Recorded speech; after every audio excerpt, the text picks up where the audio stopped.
चर्चेच्या माध्यमातून आलेलं आहे की वर्गीकरण SC कॅटेगरीमध्ये करा, अनुसूचित जातीमध्ये उपवर्गीकरण करता येईल असा जो काही निर्णय सर्वोच्च न्यायालयाने दिलेला आहे हा संविधान विरोधी आहे.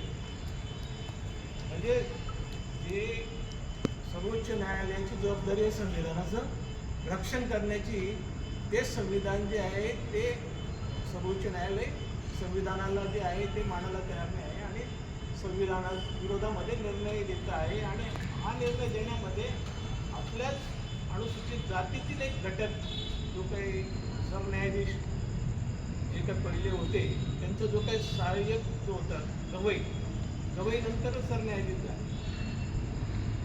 तर हा जो काही निर्णय आलेला आहे हा संविधान विरोधी आहे, मग तो आपण मान्य करायचा. शासन प्रशासन त्यांच्याकडे आहे, सर्व सत्ता त्यांच्याकडे आहे आणि तो हा निर्णय राबवू शकतात, लागू करायला शकतात आणि त्याची अंमलबजावणी पण करू शकतात. परंतु याच्यावर आहे जनता, नागरिक जो आहे हा सर्वात मोठा आहे लोकशाहीमध्ये. आणि मग लोकशाहीमधला जर आपला जर नागरिक जागा झाला तर शासन प्रशासनाला जे आहे तो त्याची जागा दाखवू शकतो. मग ती संघटित शक्ती आपल्याला जी आहे ती दाखवायला पाहिजे. आता हा निर्णय का लागू झाला याचं कारण आपण समजून घेतलं पाहिजे की ह्या समाजाची जी काही व्यवस्था आहे, सामाजिक जी विषमता आहे ती धर्माधारित आहे. धर्माने ही समाज व्यवस्था निर्माण केलेली आहे. एक जो आहे वैदिक परंपरा मानणारा जो उच्चवर्णीयांचा वर्ग आहे त्याला आपण म्हणतो ब्राह्मण क्षत्रिय वैश्य, आणि हा जो काही 15% वर्ग आहे हा 85% जो काही शूद्र वर्ण आहे. हा शूद्र वर्ण कोणता आहे? शेतकरी आहे, शेतमजूर आहे, कारागीर आहे, कामगार, म्हणजे कष्टकऱ्यांचा हा 85% वर्ग आहे आणि हा सगळा शूद्र वर्ण आहे. आणि या शूद्र वर्णाच्या बाहेरचे लोक आपण वर्णबाह्य लोक, अनुसूचित जातीचा जो काही घटक आहे हा जो दलित अस्पृश्य या समाज व्यवस्थेने ठरवलेला आहे. ही जी काही धर्म आहे, वैदिक धर्म त्याला सनातनी म्हणतात, कोणी ब्राह्मणी धर्म पण म्हणतात. त्यानंतर या देशामध्ये मुस्लिम आले तेव्हापासून याला हिंदू धर्मही म्हणायला लागले. म्हणजे हा जो काही वेगवेगळ्या नावांनी म्हटल्या जाणारा धर्म आहे हा वैदिक परंपरेवर आधारित आहे. आणि मग याची संपूर्ण जी काही लिडरशिप आहे ती ब्राह्मणांकडे आहे आणि तो आपलं वर्चस्व जो आहे हजारो वर्षापासून आपल्यावर लागू केलेला आहे आणि आपल्या सगळ्या समाजाचं जे आहे ते शोषण केलेलं आहे. आणि मग हा शोषित समाज जो आहे तो हजारो वर्षापासून तसाच आहे, शोषितच राहिला. आपल्या समाजाची जी काही परिस्थिती होती, हे आरक्षण जे काही लागू झालं 26 जानेवारी 1950 पासून भारतीय राज्यघटनेमुळे, त्याच्या अगोदरची परिस्थिती काय होती जर आपण ती पाहिली तर अतिशय दरिद्री आपली परिस्थिती होती आणि आपल्याला स्पर्श देखील करत नव्हता, म्हणजे अस्पृश्य. मग आता सर्वोच्च न्यायालय म्हणतं की हा जो काय गट आहे हा हेट्रोजेनस आहे, म्हणजे हा याच्यामध्ये वेगळेपणा आहे, हा एक जीव नाही आहे. एक जीव नाही कसा आहे? अरे तुम्ही दलित म्हणून, अस्पृश्य म्हणून आम्हाला सगळ्या जातींना बाहेर काढलं, गावकुसा बाहेर काढलं, त्यांना तुम्ही अत्यंत हीन वागणूक दिली. आणि तो होमोजिनियस गट आहे आमचा, एकरूप आमचा गट आहे, तो सगळ्यांना तुम्ही दलित म्हणून नाकारलेला गट आहे. आणि असं असताना तुम्ही म्हणतात की तो आता होमोजिनियस नाही आहे, हेट्रोजिनियस आहे.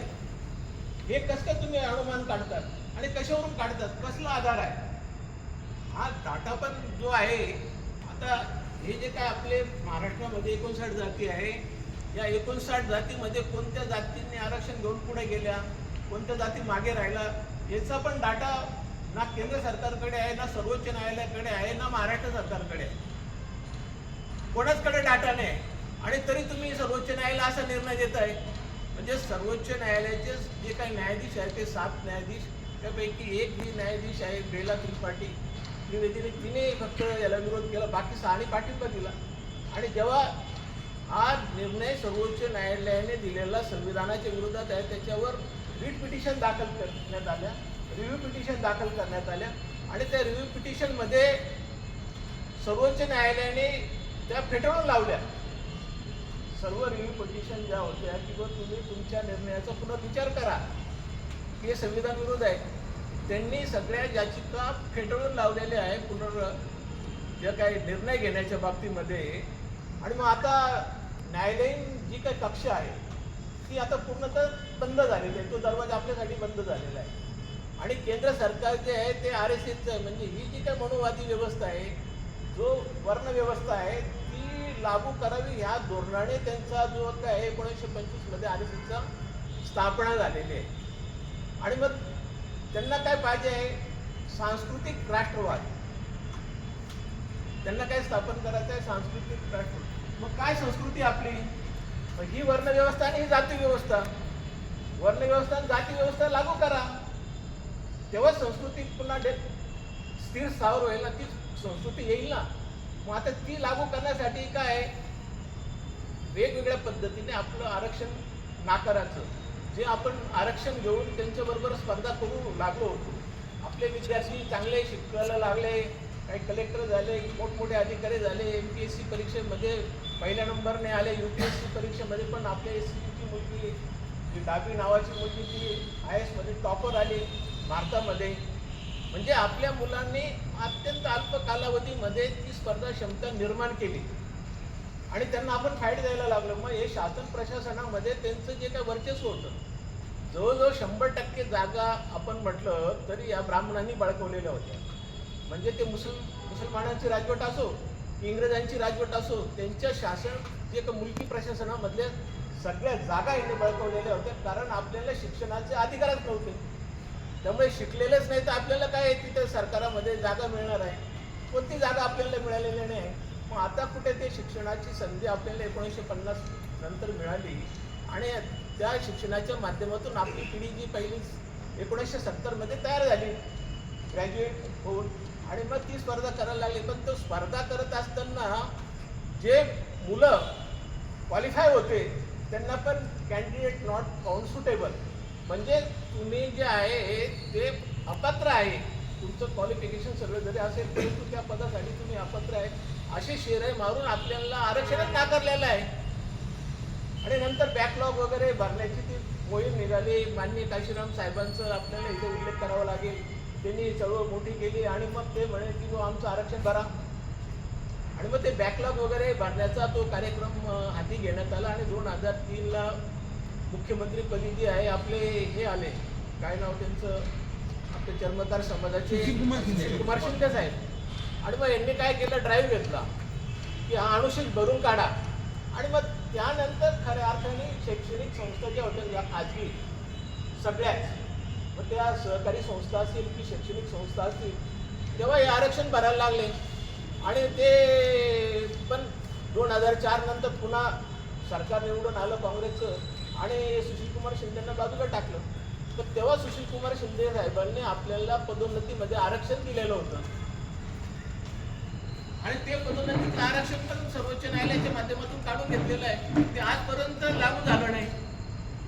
म्हणजे तुमच्याकडे कोणताही डाटा नाही आहे जो एम्पिरिकल डाटा करतो सर्वोच्च न्यायालय. तो नसताना आपलं जे काय आहे पदोन्नतीतलं आरक्षण समाप्त करून टाकलेलं आहे. मग आपला समाजच वर येणार नाही या दृष्टिकोनातून हे जे काही चाललेलं आहे. आणि मग ते काँग्रेस सरकारने जे आहे ते LPGचं धोरण आणलं, लिबरलायझेशन, प्रायव्हेटायझेशन आणि ग्लोबलायझेशन. आणि मग ह्या माध्यमातून ज्या सरकारी जागा होत्या आपल्याला सर्व्हिस मिळण्याच्या, मग ह्या जागा ज्या आहे ते खाजगीकरणाच्या माध्यमातून जे आहे ते नामशेष करण्याचं धोरण स्वीकारलं. आता सगळं कॉन्ट्रॅक्च्युअल सिस्टीम आलेली आहे. प्रत्येक खात्यामध्ये महाराष्ट्र शासनाच्या जवळजवळ 50% पेक्षा जास्त जागा रिक्त आहेत. केंद्र सरकारमध्ये पण तीच परिस्थिती आहे. पण कॉन्ट्रॅक्ट लोक भरले जात आहेत आणि कॉन्ट्रॅक्च्युअल पद्धतीमध्ये आरक्षण नाही आहे. म्हणजे आरक्षण नाकारण्याचा जो काय आहे त्यांनी अजेंडा राबवलेला आहे. म्हणजे आरक्षण आहे संविधानामध्ये, परंतु ते प्रत्यक्षामध्ये अंमलबजावणीच नाही ना. आणि त्याचप्रमाणे आपण शैक्षणिक दृष्ट्या जर बघितलं तर शैक्षणिक दृष्ट्यामध्ये खाजगी विद्यापीठ आले. आणि खाजगी विद्यापीठ आता फॉरेनचे पण खाजगी विद्यापीठ आले. आता हे अदानी अंबानीचे जे काही खाजगी विद्यापीठ आहे ते म्हणजे आमच्या विद्यापीठामध्ये जे शिकलेले आहेत त्यांनाच आम्ही नोकऱ्या देऊ, इतरांना कशाला आम्ही देऊ. आणि खाजगी विद्यापीठांमधली फी आपल्याला भरता येणार आहे का? आपला तळागाळातला समाज जो आहे तो भरू शकत नाही, एवढं ते मागणं शिक्षण आहे. आणि म्हणजे मग शैक्षणिक दृष्टी आपल्या पिछे आट होणार आहे. मग शिक्षणच नाही तर आरक्षणासाठी जी पात्रता आहे ती पात्रताच आपण मिळवू शकत नाही. म्हणजे एकीकडे पात्रता आहे, जागा आहे, त्या भरत नाही, कॉन्ट्रॅक्च्युअल सिस्टीम आणली. मग आता तुमच्या मध्ये तर तुम्हाला जागा द्यायच्याच नाही, मग आता तुमच्यात भांडणं लावायचे. म्हणजे जे आरक्षणाच्या जागा तुम्ही भरत नाही आणि त्या आरक्षणावरून तुम्ही उपवर्गीकरण आणलं आणि जाती जातीमध्ये भांडणं लावायचे आहेत. 59 जातींचा जो काय समूह होता आपला, या समूहामध्ये फूट पाडायची आणि राजकीय स्वार्थ साधण्यासाठी आपल्या ज्या 59 जातीतले जे काही त्यांना वश झालेले लोक आहे, कोणत्याही पद्धतीने काही पैसे घेऊन म्हणा, कोणत्या तरी पद्धतीने त्यांनी आपल्याकडे ओढलेले आहे आणि असे लोक जे आहेत ते पुढे करतायत आणि ते तुमचे लोकच मागणी करतायत असं म्हणतायत. आणि यांनी सगळा ड्राफ्ट लिहून द्यायचा आणि आपल्या माणसाची सही घ्यायची आणि हे पहा उपवर्गीकरण लागू करण्याची मागणी जी आहे तुमच्या समाजातले काही जाती घटक म्हणतायत. परंतु त्या जाती घटकाला आपल्याला काही दोष द्यायचा नाही, ते त्यांचं अज्ञान आहे. परंतु त्या जाती घटकामधले काही लोक सुटणे आहेत, ते म्हणतात आरक्षण जे आहे ते राहिलं पाहिजे आणि उपवर्गीकरणाला तेही विरोध करतायत. म्हणून आपण देखील जो आहे आपल्या घरातला प्रत्येक व्यक्ती या उपवर्गीकरणाच्या लढ्यामध्ये सहभागी झाला पाहिजे. मग तो आपल्या नाशिक जिल्ह्यातला म्हणा किंवा नाशिक महानगरमधला प्रत्येक घरातला माणूस तिथं आला पाहिजे. कारण जर काही उपवर्गीकरण लागू झालं, जे काही शक्यता आपल्याला नोकरी मिळण्याची आहे त्याही नष्ट होऊन जातील ना. मग आपली जी पिढी आहे ही शेवटची समजून घ्या. आणि मग जे येणारी पिढी आहे जी आता शिक्षण घेते आहे तिला काहीच नोकऱ्या मिळणार नाही आणि तुम्ही जी काय स्पर्धाची उद्योगामध्ये पण करता येणार नाही. कारण ते सगळे उद्योगपती जे आहेत ते तुमचे जे काही उद्योग खाऊन टाकलेले आहेत, तुम्ही त्यांच्याबरोबर स्पर्धा करू शकत नाही. म्हणजे तिथं पण तुमची पिछेहाट होणार आहे. पण तुम्ही पुन्हा आर्थिकदृष्ट्या शैक्षणिकदृष्ट्या मागे जो तुम्हाला टाकायचा आहे तो अजेंडा जो आहे हा राबवला जातो. म्हणून आपला दुश्मन कोण आहे? आपला दुश्मन मुसलमान नाही. आपल्याला जे सांगतात मुसलमान मुसलमान मुसलमान, अरे 80% लोकसंख्या हिंदूंची आहे आणि शोषण कोणाचं होत आहे? कोणाला नोकऱ्या मिळत नाही, हिंदूंना मिळत नाही आहे. आणि हिंदूंमधला कोणत्या घटकाला तुम्हाला नोकऱ्या नाकारायच्या आहे? हा शूद्र घटक. आणि शूद्रमधलाही कोणता घटक? अतिशूद्र. म्हणजे अतिशूद्र ही संज्ञा जी आहे ती महात्मा ज्योतिबा फुलेंनी आणलेली आहे. कारण पहिले सगळं शूद्र समजले जात होते आणि वर्णबाह्य समाज आपला. परंतु हे आपण लक्षात घेतलं पाहिजे की आपला दुश्मन कोण आहे? आपला दुश्मन खरा आहे हिंदू धर्मातला हा ब्राह्मण आणि त्याची मनोवादी वृत्ती. सगळे ब्राह्मण काय आपले दुश्मन नाही, काही चांगले आहेत, चांगले परंतु मॅक्झिमम जे आहे त्यांचा मनोवाद लादणे म्हणजे पुन्हा मनुस्मृतीची घटना या देशावर लादण्याचा हा त्यांचा अजेंडा आहे. आणि त्या दिशेने वाटचाल चाललेली आहे त्यांची. वेगवेगळे पक्ष फोडून उभे राहत आहेत. अरे तुमच्या विरोधामध्ये निवडून आलेले लोक तुम्ही कसं काय घेऊ शकता?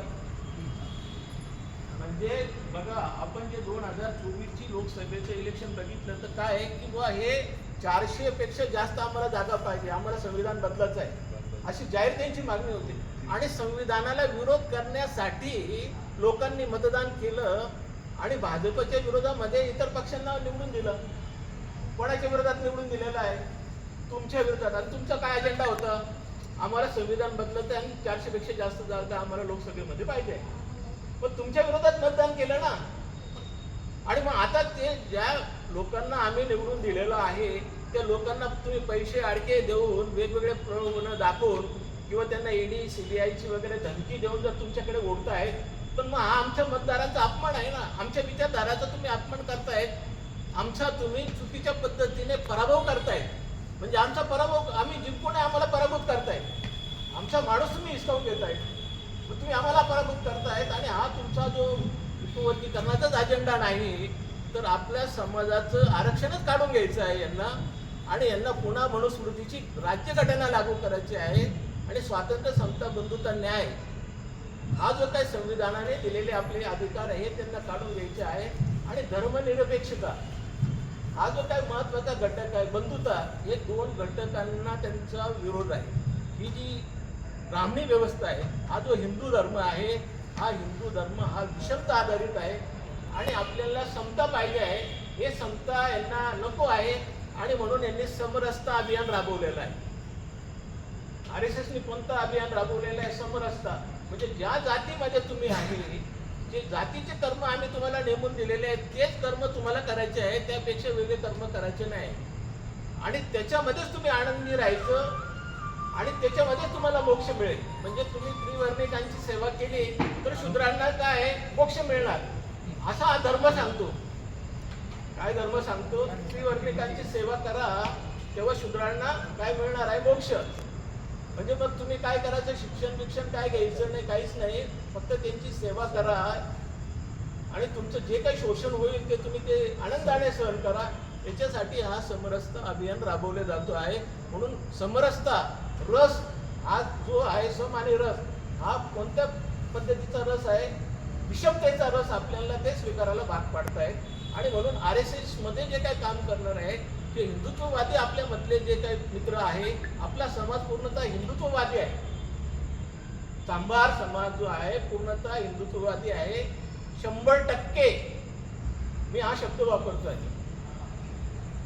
आणि मग आपण हिंदू धर्म जो काय आपण स्वीकारलेला आहे त्याचं जे पालन करतो आहे आणि त्याला जे पुष्ट करण्यासाठी ज्या देवालयांमध्ये आपण देणगे देतो आहे, काय चाललेलं आहे परिस्थिती? सिद्धिविनायक मंदिरामध्ये भ्रष्टाचार झाला, तिथं पुजाऱ्यांना अटक केली. राम मंदिरामध्ये 200 कोटीपेक्षा जास्त मोठा घोटाळा झाला. ते अयप्पा मंदिर आहे केरळामधले, तिथं घोटाळा झाला. त्यानंतर ते आपलं कोणतं मोठं मंदिर आहे तिरुपती बालाजीच्या मंदिरामध्ये 5 वर्ष प्राण्यांच्या चरबीपासून बनवलेले जे तूप आहे त्या तुपापासून लाडू बनवले आणि 5 वर्ष तुम्ही खाऊ घातले.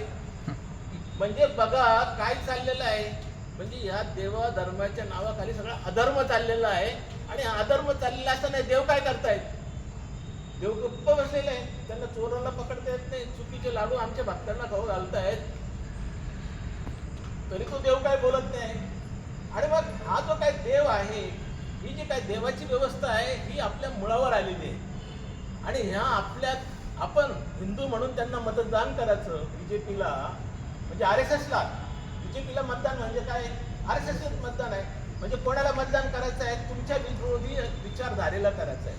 जी विचारधारा तुम्हाला गाडू पाहते, पुन्हा तुम्हाला तळामध्ये बसवू शकते, जी विचारधारा तुमचे सगळे अधिकार काढून घेऊ पाहते आहे पुन्हा.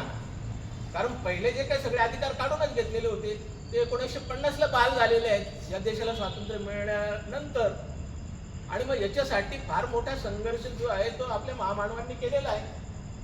मग आपण फार जर विचार केला तर भगवान बुद्धांपासून हा संघर्ष आहे, गुरु रविदासांपर्यंत हा संघर्ष आहे, शिवाजी महाराजांपासून आहे, फुले शाह आंबेडकरांचा हा संघर्ष आहे, आणि नंतर जे आहे माननीय काशीरामजी साहेबांनी हा संघर्ष केलेला आहे. मग हा जो काही संघर्ष आहे कशासाठी आहे? हा समता प्रस्थापित करण्यासाठी आणि हा ब्राह्मणवादाच्या विरोधातला संघर्ष आहे. शिवाजी महाराजांचं काय वाक्य आहे? कोण मुलाइजा करतो ब्राह्मणांचा. म्हणजे जे काय तुमचं वर्णवर्चस्ववाद आहे धार्मिकतेच्या दृष्टिकोनातून, हा मला मान्य नाही, ते माझ्या राज्यात चालणार नाही. म्हणजे हे कोणाला संरक्षण देत होते शिवाजी महाराज? हा जो काय तळातला कष्टकरी वर्ग आहे, शेतमजूर आहे, शेतकरी आहे, कारागीर, कामगार, हा जो बहुजन समाज आहे, हा 18 पगड जातीचा जो काही समाज आहे, याला संरक्षण देण्याचं काम जे आहे छत्रपती शिवाजी महाराजांनी केलं. म्हणून त्याला रयतेचं राजे म्हटलं जातं. आणि म्हणून त्यांना कुळवाडी भूषण म्हटलं गेलेलं आहे महात्मा ज्योतिबा फुलेंनी त्यांना. आणि मग शिवाजी महाराजांचं पुनरुज्जीवन करण्यामध्ये कोणाचा हात आहे? महात्मा ज्योतिबा फुलेंचा. ज्यांनी शिवाजी महाराजांचं कार्य जे आहे या पेशव्यांनी काढून टाकलं होतं. सगळं कार्य त्यांनी जे आहे दाबून टाकलेलं होतं. मग हे कार्याला पुन्हा उजाळा देण्याचं काम कोणी केलेलं आहे? महात्मा ज्योतिबा फुलेंनी. मग हे जे काही महापुरुष आहे यांची जी काही साखळी आहे ती समताची आहे. स्वातंत्र्य, समता, बंधुता, न्याय आणि धर्मनिरपेक्षता. शिवाजी महाराजांच्या सैन्यामध्ये मुसलमान सैनिक 30% होते, 1-2 नव्हता. आणि मोठमोठ्या पदांवर होते. म्हणजे धर्मभेद आणि जातीभेद हा छत्रपती शिवाजी महाराजांना देखील नव्हता. आणि गुरु रविदासांची जर काही दोहे आपण बघितले तर ते म्हणतात जाती न पूछे कोई, जाती कशाला विचारता. आणि मग असा क्रांतिकारक संत आपल्यामध्ये आलेला आहे. आणि त्या गुरु रविदासांना आपण खऱ्या अर्थाने स्वीकारलेला आहे का? तर ते आपण खऱ्या अर्थाने स्वीकारा ना. जो 41 दोहे ग्रंथ साहेबामध्ये जे काही दोहे 41 दोहे गुरु रविदास त्याच्या पुरतं मर्यादित साहित्य आहे. बाकी सगळं साहित्य नष्ट झालेलं आहे. आणि जे बोगस साहित्य निर्मिती केलेली आहे त्याचं ब्राह्मणायझेशन केलेलं आहे. कोणाचं गुरु रविदास महाराजांचं पण. आता संत तुकाराम महाराजांचं पण ब्राह्मणायझेशन झालेलं आहे. ज्यांचा कुल जो आहे ब्राह्मणांनीच केला, त्यांच्या वेदाचा जो तपास लागू दिला नाही, कुठं गायब केलं ते, आणि म्हणजे वैकुंठाला गेलं. अरे एकटाच कसं काय गेला तुकाराम? बाकी का नाही गेले? तो मंबाजी का गेला नाही? रामेश्वर का गेला नाही? ते का नाही गेले? म्हणजे ब्राह्मण जे स्वतःला उच्च पदस्थ आणि सर्वगुण संपन्न समजतात आणि देव स्वतःला पृथ्वीवरचे ते समजतात, मग हे का नाही गेले पुष्पक विमानाने? एकटेच का गेले? आणि आजही आपला समाज जो आहे तो म्हणतो, आपले वारकरी जे काय आहे झेंडेकरी, ते काय म्हणतात की तुकाराम जे आहे ते सहदैव वैकुंठाला गेले. अरे कसं काय गेले? म्हणजे आजचा जो आपला समाज आहे, जो शिकला सवरलेला आहे, बुद्धिमान लोक आहे, डॉक्टर आहे, इंजिनियर आहे, मोठमोठे अधिकारी आहे, असे लोक देखील याला विरोध करत नाही. आणि मग ही जी काय अंधश्रद्धा आहे, ही अंधश्रद्धा जोपासली जाते आहे, ती आपल्यावर लादल्या जाते आहे समाजावर. आणि म्हणून आपल्याला हा समाज जो आहे अंधश्रद्धेतून बाहेर काढला पाहिजे. परंतु आपलं नुकसान होऊ नये त्यासाठी हा जो काय उपवर्गीकरणाचा प्रश्न आहे, हा आपण अत्यंत गांभीर्याने घेतलं पाहिजे. हा उपवर्गीकरणाचा हा एक डाव आहे. हा जर डाव सक्सेस झाला तर तुमचं आरक्षण समाप्त झालेलं आहे. तुमची आताची पिढी आणि येणाऱ्या पिढ्या बर्बाद होतील, आणि जी पूर्वीची अवस्था आहे तीच आपल्याला लागू करणार आहे. तोच त्यांचा सांस्कृतिक राष्ट्रवाद आहे. आणि मग हा सांस्कृतिक हिंदू राष्ट्रवादाला आपण बळी पडायचं का? त्याला पाठिंबा द्यायचं का? हा आपण प्रत्येकाने विचार करणं गरजेचं आहे. म्हणजे माझं भागलेलं आहे आणि मी संघर्ष करणार नाही. अरे पण तुझं भागलं, तू या पदापर्यंत आला, त्याच्यासाठी महापुरुषांनी संघर्ष केला ना, त्यांच्या आयुष्याची होळी केली ना. म्हणून आज आपण चांगले कपडेमध्ये आज आहे, इथे आपण उभे आहोत. कशामुळे? या महापुरुषांनी केलेल्या त्यागाच्या बळावर आपण इथे उभे आहोत. आपली आर्थिक शैक्षणिकदृष्ट्या थोडीफार प्रगती झालेली आहे, तरी पण आपला 90% समाज तळागाळातच आहे. मग तो तळागाळातला अजून 90% समाज पुढे यायचा आहे ना.